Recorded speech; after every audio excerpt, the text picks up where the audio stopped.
We've all had moments in our lives where everything seems to be going really well. We're managing to wake up earlier, we're getting in our workouts, and we're knocking everything off of our to-do list that we want to get done with time to spare. But those days aren't always easy to replicate. There are also days when we wake up late, don't feel great, and procrastinate by scrolling through social media, watching TV, or playing video games all day. At the core of our good days and our bad days are our habits. When we build solid habits for ourselves, the things that we want to get done become easier and more automated, and the effort it takes to do those things reduces. As time becomes more and more of a precious commodity in our everyday lives, successfully building good habits is a top priority for anyone who wants to get more things done and waste less time. Hi guys, welcome to our channel. It's Em and Lloyd, and today we want to talk to you a little bit about how we build new habits to maximize our productivity. Over the last few years, Lloyd and I have built a number of solid habits which have really served us well. These habits include a regular exercise routine, better eating habits, budgeting and saving, and mindfulness practices like meditation and gratitude. It's not always easy to maintain these habits, especially with busy work and personal schedules. And on top of this, it can often feel borderline impossible to pick up new habits, especially when our time and mental capacity become even more limited as we grow older and pick up more responsibilities. However, we found that we successfully picked up these habits and maintained them by developing an understanding of how habits are formed and implementing strategies in our lives to apply what we've learned. So first off, we want to share a bit about how habits work. While we'll only briefly summarize it here, for anyone who wants to learn more, we highly recommend the book Atomic Habits by James Clear, which we've mentioned before in previous videos. All habits are essentially a repeatable pattern that occurs in our brain. First, our brains recognize a cue of some sort, some external event or information which causes our brain to start a certain pattern of behavior. The cue then causes us to start craving the end result of a particular habit, a change in state, emotion, or feeling that comes as a result of a certain action. Next, our brains engage in a response to the craving and carry out the habitual action. And finally, there's a reward of some sort at the end of the process which helps reinforce the response as a habit in our minds. We have some examples to highlight how this works in real life. For example, I have a tendency to fall into a bad habit loop when I'm faced with a tedious or boring task at work. The frustration that I sometimes feel at work is a cue which causes me to crave a feeling of relief that I get from checking my social media and forgetting about work for a moment. If I give in to the craving and I pick up my phone to scroll through social media, that action reinforces the habit loop by giving me the temporary reward of forgetting about work for a second and brainlessly scrolling through my Instagram feed. This model works the same for good habits too, not just bad ones. For instance, we both have a habit of drinking a glass of water after we finish brushing our teeth every morning. By linking the action of drinking water to the cue of brushing our teeth, we make drinking water a simple, repeatable action which is linked to something that we do every day anyways. This then also helps us remember to hydrate first thing every single morning. A habit loop is more or less an automated process once the habit sticks, but before that happens, the action has to be repeated over and over again for that craving to automatically come every time you see or experience a cue. The tricky part is making sure that we can consistently stick to these actions before they become habits. However, with the knowledge of how habits work, we've formed and maintained a number of habits over the last few years by implementing hacks for each step of the habit loop. So one of the hardest parts about building new habits is maintaining consistency and performing an action over and over again until it becomes habitual. And that's why our first strategy for building new habits is in relation to cues.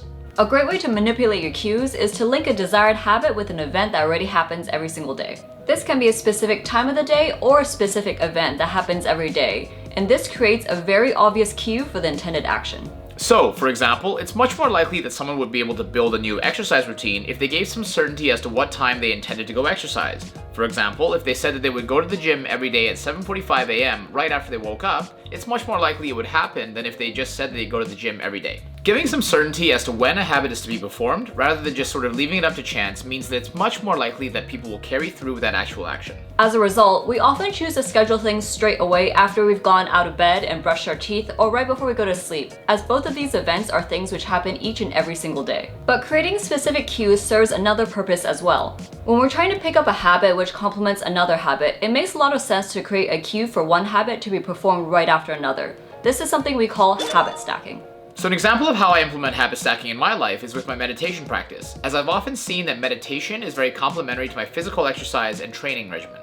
I see the two things as complementary because I usually train in the morning to set myself up for the rest of the day, because after I'm done training, I feel a strong sense of clarity and focus that's just unparalleled. When I add 10 minutes of meditation to the end of that, it feels even better. So since exercise is already a very strong habit of mine, stacking meditation, which is a complementary habit, right to the end of my training means that it's far more likely that I'll get it in for the day. Cravings can be a bit trickier to manipulate. Oftentimes, it can be hard to pick up new habits because it takes a lot of time and repetition before we start to actually crave performing a new habitual action. An easy example to highlight this is with exercise. Several years ago, before either of us had a strong exercise habit, it was hardly something that we ever craved going to do. Oftentimes, it was something that we actually dreaded doing, or at the minimum, something that we weren't super excited to do every day. However, now that exercise has become a strong habit of both of ours, we actually feel worse if we don't do it regularly, and oftentimes we feel a strong desire to go to the gym and work out. So a way to game the craving portion of the habit loop is to stack something really enjoyable with an action that hasn't yet become a habit. Going back to our exercise example, one of the things that I did when I was trying to do more cardio in the gym was to build a playlist on Spotify of songs that I really liked listening to at the time. I set a rule for myself that I could only listen to that playlist when I was doing cardio at the gym. This helped me feel a bit of a sense of craving and a bit of excitement every time I thought about doing cardio, even though I still kind of dreaded the workout at the time.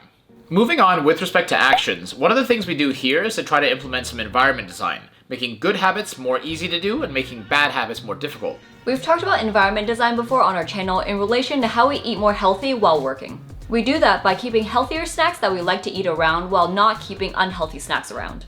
The same principle applies to habits other than healthy eating too. For instance, as we mentioned earlier, we try to get hydrated first thing every single morning. Occasionally, if we're starting our day with electrolytes and supplements as well, we like to leave out a glass of water with our electrolytes and supplements right next to the glass. This reduces the friction as much as possible between doing all three things. Now, it may seem like it's not that big of a deal in the morning to just grab a glass of water and pull our electrolytes and our supplements out of the cabinet, but we find that even small environmental changes like this really ensure that we're able to do our habits way more consistently. Going back to the example of exercise, it actually helps a lot to leave our gym clothes out and to fill up our water bottles the night before we plan to go to the gym in the morning, as this makes the process of actually getting out the door in the morning a lot easier after we wake up. It's already hard enough at times to get excited about working out first thing in the morning, so reducing the amount of time it takes to actually get there really helps to make sure that it actually happens. Lastly, we do also try to gamify the reward portion of the habit loop as much as possible, and this one's quite simple. We just try to give ourselves small rewards whenever we perform the desired actions. This is important because the habits which we generally perceive as good are ones which may not give us an immediate reward but reward us down the line with delayed gratification. By contrast, habits that we perceive as bad can give us immediate reward but can also cause negative consequences down the line. For example, eating sugary foods is often considered a bad habit because while there is immediate mouth pleasure and satisfaction from eating the foods at the time, there are often negative health consequences that are associated with eating sugar down the line.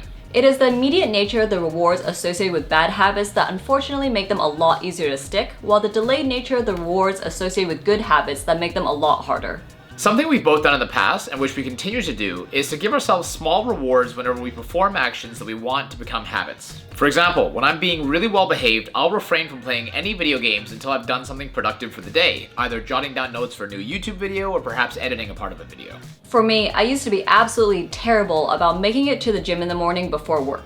However, I really wanted to make going to the gym in the morning a habit of mine, so I paired it with a reward, which was getting myself a fresh cup of coffee after I finished going. Eventually, I started to look forward to working out in the morning because I knew I got to give myself that cup of coffee afterwards, and now this is actually my favorite way to start the day.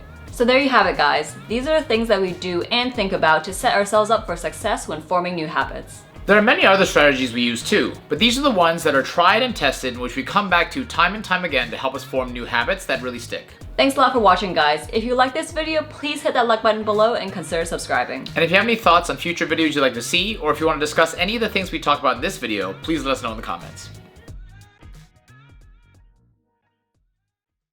And in fact, we often dreaded going, or at the minimum, wasn't really super exciting for us.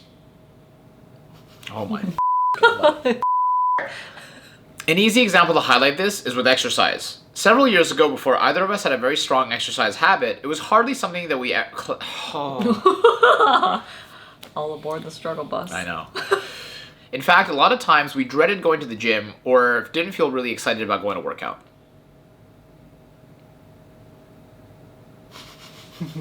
Okay.